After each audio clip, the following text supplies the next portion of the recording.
Hi, it's Anthony from CarPlayLife.com, and today we're checking out a brand new CarPlay AI box from CarlinKit. If you've seen my last review, I reviewed this CarlinKit here. This is the TBox, and it is a Qualcomm 450 chipset, so it runs the lower end now of the AI boxes. And as CarlinKit does, they try to revive their brand with different cases. This could potentially have exactly the same circuitry inside with just a different case, and we'll be finding that out if that's the case or not, pun intended. And it's basically be either the same as it was before with a different case, or we might see something new. So let's see what's inside the box. So here's what you get inside the box. You get a user manual, the dongle itself, and a USB-C to C cable, and a USB-A to C cable. This is for factory CarPlay systems, so you've got to think modern cars are going to be using the USB-C to connect to their CarPlay port, and older generation and even cars that I have, it will use the USB-A, and the USB-C end will plug into the dongle itself. User manual tells us that we've got nano-SIM and micro SD. That's pretty much mirrors what the T-Box did, and the manual is a little bit up to date. It's got illustration of the new dongle there. Inside, we've got the same 450 running up to 1.8 gigahertz. It's Android 9, 2 GB and 32 gig ROM, or you can have a 4 GB, 64 gig ROM. Nano SIM card, operator version of North America, Europe, China. It's got Wi-Fi AC, Bluetooth 4.2 plus 5.0, so it's got dual Bluetooth there, so that might come in handy in some instances. And as well as Android OS, you can use Android Auto and CarPlay wirelessly with this box as well. So the cable lengths are going to be pretty much standard affair with everything else. We're going to be using the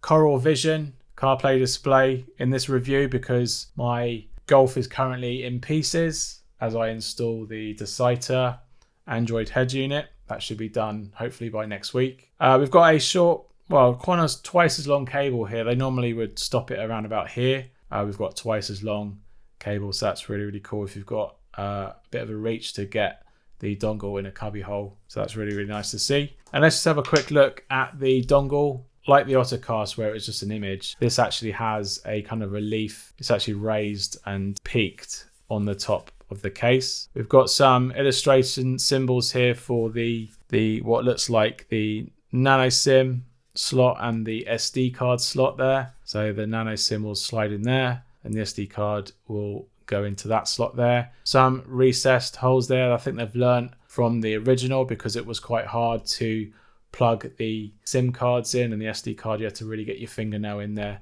They've got some recessed holes there, so it makes it a lot easier to push that SIM card into the slot. And we've got a slightly recessed USB-C slot there. On the other side, I'm not sure if that's going to light up. There's like a little hole there. I've got some mesh for cooling, and you've got some LED status indicator lights there that I know that are going to light up and let us know what's actually happening, as well as when you get around to updating it as well. Again, it's called the CPC-200 TBox. So in comparison with the old model, it's definitely like half the height. So that's definitely doing something there in terms of materials inside and potentially the heat that's being generated.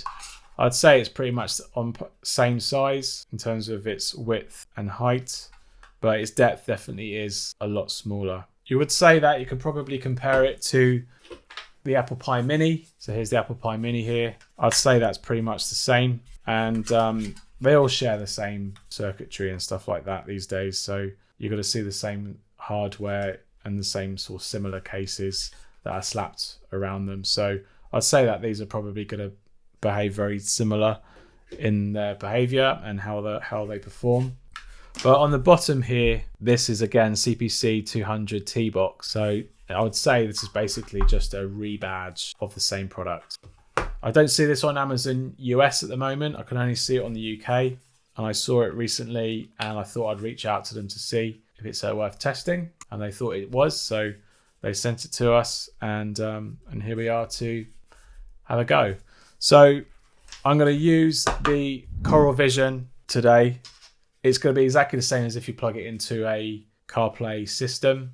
This has got a 1280 by 600 display, so hopefully that will pick it up But we basically would connect it into our CarPlay port now. And with this powered up, you can see that the green light has now come on, red and green. And hopefully in a few seconds, once it's finished booting up, we'll see the CarPlay fire up and we'll see the boot menu. So it's now booting into Android. It's detected the screen resolution and now it's rebooting the dongle with that resolution intact. Right, so we're into the main menu. It takes us all to the very last page for some reason. So I'm just going to zoom in so you can see the whole what's going on. Right, so we're into the main menu. It's pretty straightforward and it mirrors exactly the same as their previous UI, which I personally wasn't a fan of, mostly because of this floating dot menu. So guys, upgrade that UI to the other one. That'd be much, much better. It seems fairly responsive, but it is running that Qualcomm 450. So for me personally, this is now the low end. We need to be much faster now, guys. But we've got our main menu interface here. We've got a panel that I don't think we can move. Yes, we can. We can move it to another section if we wanted to, if it was available. Same with the icons. But we've got messaging, settings, Bluetooth, navigation. That's basically Google Maps. Phone for Bluetooth as well. This will take us back to the main menu of the system. And we've got a APK installer for apps that aren't available on the Play Store. You can actually load them on here. BT Music for Bluetooth music. AutoKit is going to be the platform that they use for CarPlay wirelessly and wireless Android Auto. Chrome browser, contacts and Play Store. The gallery, YouTube Music is already built on along with YouTube and Spotify. A couple of other Google Suite apps with the keyboard as well. File Explorer, so you can actually go into the root of the operating system and actually mess with the files that way. Netflix is all pre-installed. And we've got Waze navigation as well as a nice option. VLC is also built on. So basically, they've added a lot of the apps that I probably personally would put on myself. So that saves you the trouble of doing it. But very likely you're going to go online and you're going to have to update these because a lot of them probably are now out of date. Netflix might not allow you to do that. So if you want the latest version of Netflix, you're going to have to download the APK from apkmirror.com and get the latest build that way. So right now, everything is going to be pretty much dormant. You're not going to be able to do much with it. You're going to definitely have to get this connected to the internet. So let's get ourselves connected to the internet. Right, so we've installed device info here so we can check out what's actually underneath the hood. We can see we're running Android 9 Pie here. 8 cores, all running roughly the same megahertz. With internal storage of 49 gig. And let's go to device. Got the Qualcomm, as we expected. Android 9 running API level 28. CPU, as we expected, is the Snapdragon 450, which is a little bit disappointing because you think with a refresh, they might be able to put in that 665. But unfortunately, they haven't. Maybe in the next couple of months, we might see that. So 8 core Snapdragon 450 running up to 1.8 gig. Wi-Fi has a link speed of 260 megabits per second, running at 5180 megahertz frequency for wireless CarPlay and Android Auto. Minus 60 dBm with a 92% quality. So it's pretty good. We've got our RAM here with 3.5 gig remaining. And the internal storage has detected my SD card that I've just recently put in it. It's picked up my display fine, running at 30 frames per second. It's probably more accurate. Some claim that they're 60 frames per second, but they're not. They're running at 30. So that's device info. We've got the same drawer on the main menu as the previous dongle. So we've got the back, switch app, voice dictation. We've got split screen mode. So we can independently swipe between different running applications. You could have Spotify running alongside Google Maps. And then you've got speed, which basically closes down any unused apps that are running. And then you've got a fast button to take you back to the main menu interface. So we'll come out of split screen. We'll go back to the main menu. So we've got our SD card in there. We've got a TF SD card that's been plugged into the top slot here. We're going to have a look at what it can do. So let's go into VLC, detect the storage. So we can play our bitrate test and see how the birds go.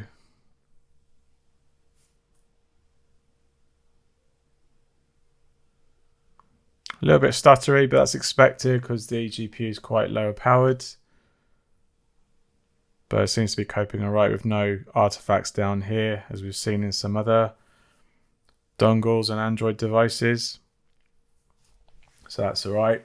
Color is going to vary based on the display that's been put on. It seems to play this 1080p video totally fine. So these sample files seem to be running fine. We've got some of the waves here. That seems to be playing okay as well. So generally, I think video playback via the TF card is totally fine. So here we are in the Files app Explorer.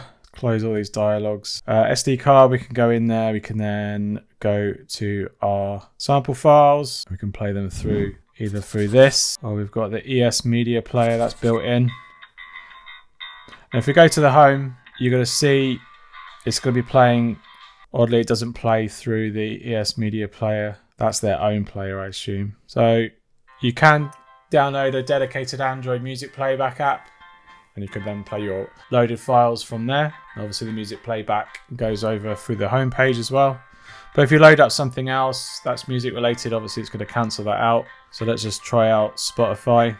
So on the right hand side, you've got 4 of the last used apps, which is quite handy to dip in and out of. My more favorite UI only just shows 3, but that's pretty much fine for me. With Spotify, that plays fine. And if it's anything like the T-Box in the car, the wheel controls will work just fine as well. And coming out, you can then have Spotify running over the top. So Google Maps runs pretty fine as before. So with the split screen function, you can then have Spotify running and then Google Maps on the side. And that's going to have your navigation and that at the same time. So let's close that off. Google plays in a map tile as well, which is quite nice. And it hovers over the home screen. So we're going to stop that for now. And we're going to check out YouTube. So that works all right. The audio is all in sync, so that's fine. You can then skip and play back. And it all plays all nice and well in its own little app player. If you go home, the audio is going to quit out. So that's YouTube in a nutshell, really. It's going to play fine. It's going to play with music or video files in YouTube across the car speakers. Netflix, that all seems to work okay. And that's all in sync as well, so that works fine. But like all the other dongles, I find the frame rate just a little bit sluggish.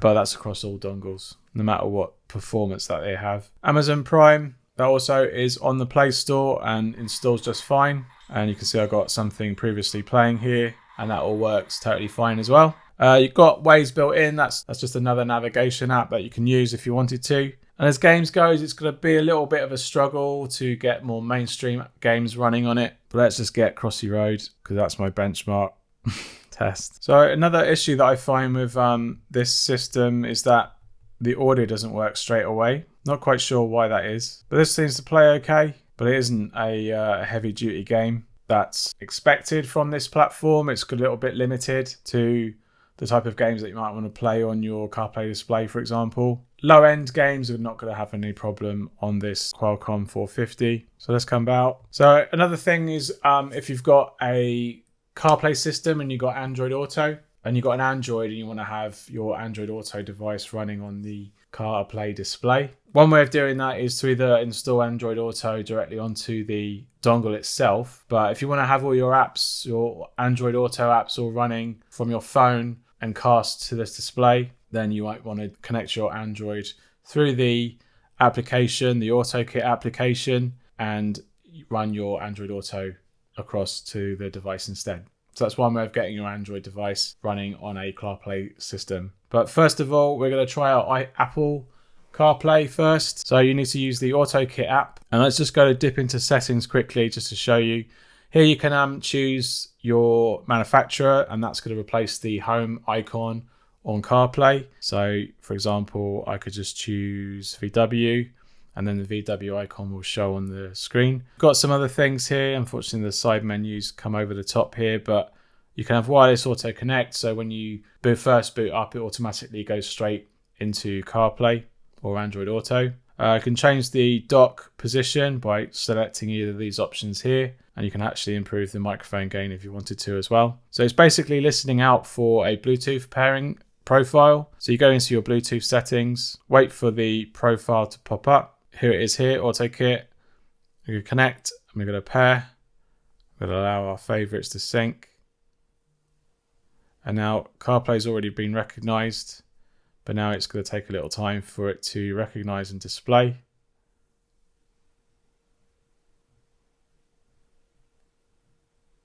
Let's connect to Found My Phone, and now we're into CarPlay. So that's the time it takes to initially pair. So I'll shut that down now for now, and I'll just put Spotify on just to show you what's going on. And on this side, we're into CarPlay now. This is going to behave as you'd expect. So for example, Spotify will play out. So that's going to play through. So again, you've got your 2 to 3 second audio delay on interactions on music. You're going to get it for navigation, and you're also going to get it for calling as well. Let's do an audio test. Hey Siri. Hi, this is Anthony from CarPlayLife.com, and this is an audio test of the CarlinKit TBox version 2.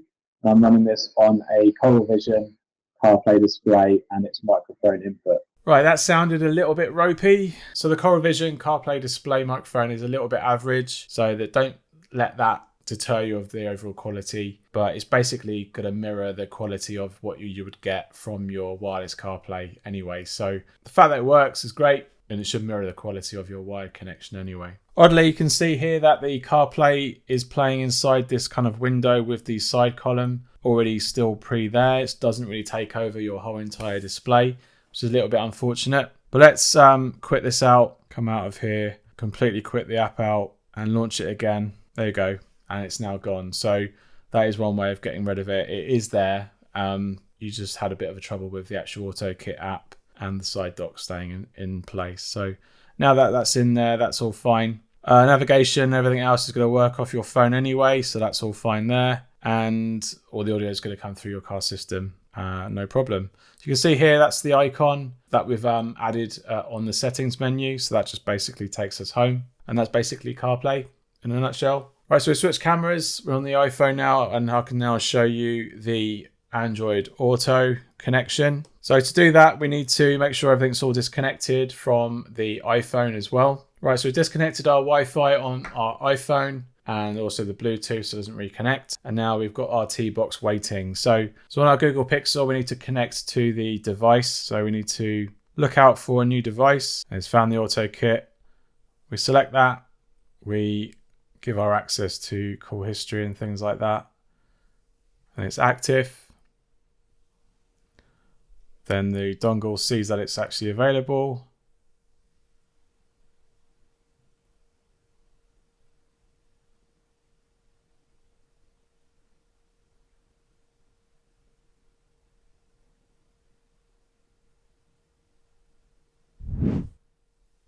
And that's not good, is it? So yeah, I don't know what's going on here. Let's go back and let's quit all the app out.